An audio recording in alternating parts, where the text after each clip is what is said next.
तोहरा हम रहनी दीवाना, देखे खातिर मन करे तोहके रोजाना। निक नहीं लगे अब खाइला खाना, जहिया से भइल बाटे तोहरो सगाई, जहिया से भइल बाटे तोहरो सगाई। मन करेला करे जा रेलिए से कट जाई, मन करेला करे जा रेलिए से कट जाई।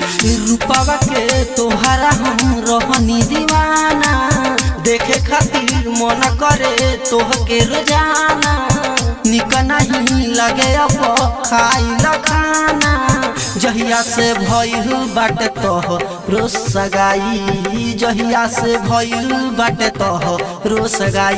मन करेला करे जा रेलिए से कट जाई, मन करेला करे जा रेलिए से कट जाई।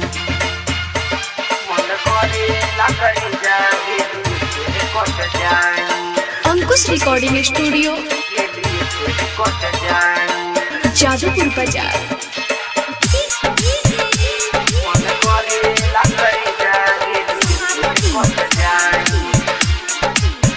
कबो आंसू कबो हम गम सितम के तना छुपाइले, कबो आंसू कबो हम गम सितम के तना छुपाइले। दिलवा में होला दर्द बतिया हम बताइले, तोहरो जुदाई अब सहलो न जाला, तोहरो जुदाई अब सहलो न जाला।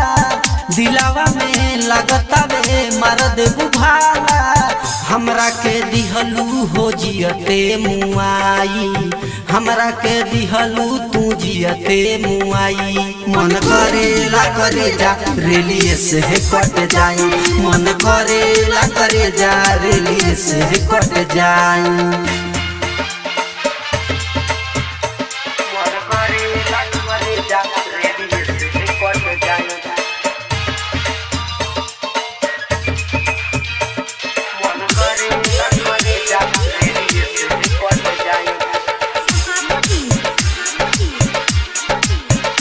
जैबू हमारा के छोड़ नहीं खुश रहबू हो,